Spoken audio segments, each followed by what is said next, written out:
And once it's on YouTube, you can't edit it.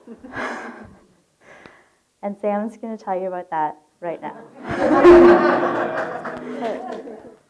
Okay, so our 27,000 views on YouTube, 25,000 of those have been since May, we had two really huge projects in May. The first tour of Pumutlin, which is our Cree language opera that Jenny mentioned, and also the Children's Crusade, which was a co-pro with Luminato that we did in a warehouse. And so those two things sort of jump-started our YouTube, our debut, exactly. So for the Children's Crusade, it was a lot of the academic things, interviews with Armory Schaefer, a couple behind-the-scenes videos, but still it was academic with David Follis, our conductor.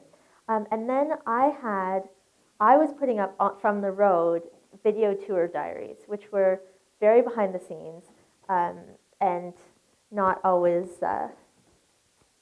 Is this the slide? No, these are the slides. Oh, okay. Can we go to the Wallace Junta?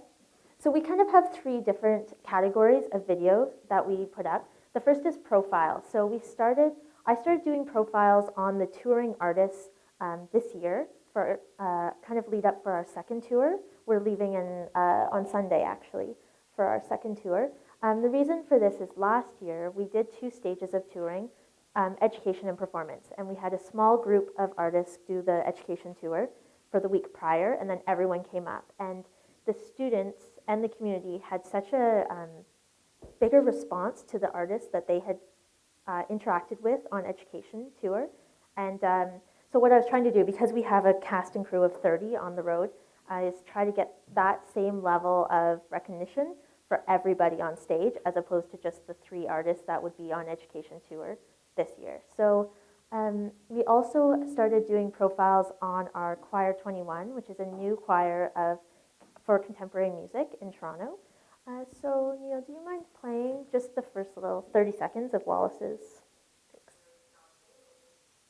That's great.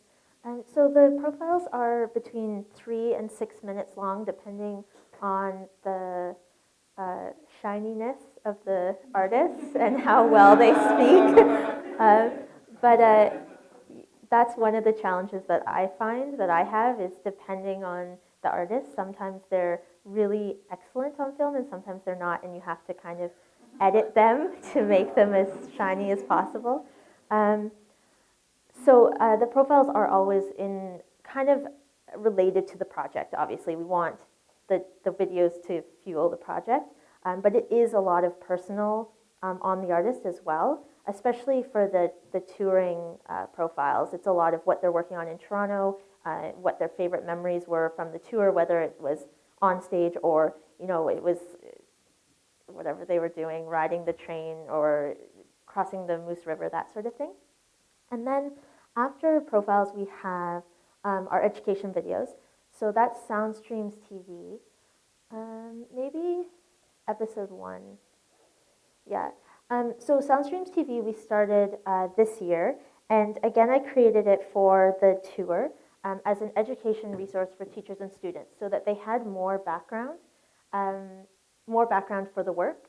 Because we do these student matinees, most of our shows that we do on tour are for students, and we do a Q&A period, and we never answer half the questions that the kids have, and they're always just like buzzing after the performance.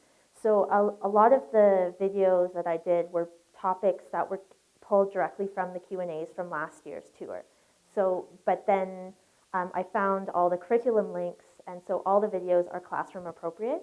But we have a pretty big following, and we have a few people who are following us in Sweden and all down in the States and around Canada. So the trick is, for this, can you just play the opening credits? Thanks. Right there. Okay, so what I did is Michael Gray's over here.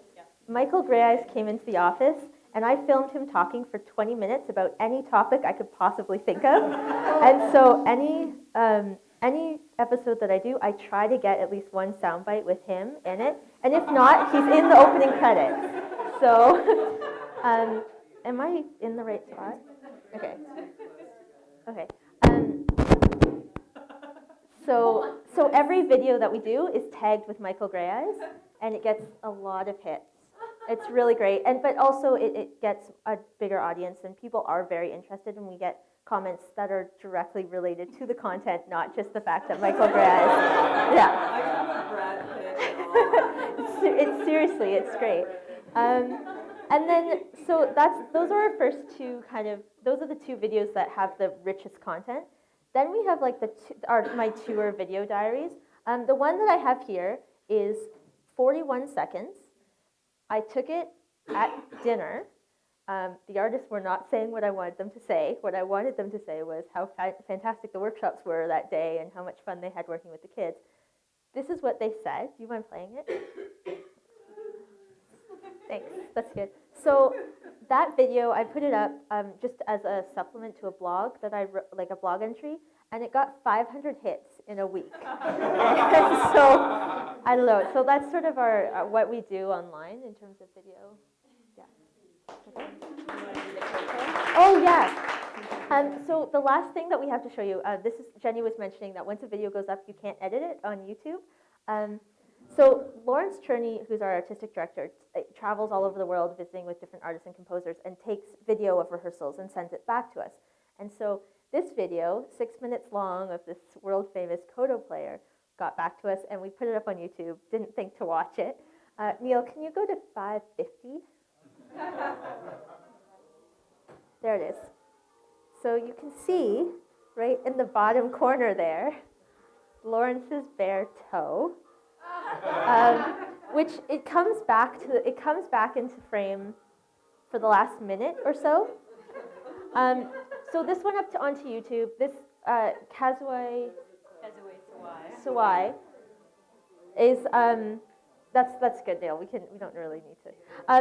So it went up online, got 2,000 views right away, tons of comments. She's got this huge following, and because I kind of police the YouTube comments, and there was a lot of really vulgar comments on it and about this toe, which we didn't know about. So we didn't want to take the video down because we didn't want to lose the hits. But so what I did is you can actually go into YouTube and put captions. So I put a giant caption over the toe saying about an upcoming concert that we have. But always watch your videos before putting them up. It's always a good thing. Yeah. Great. Yeah, okay.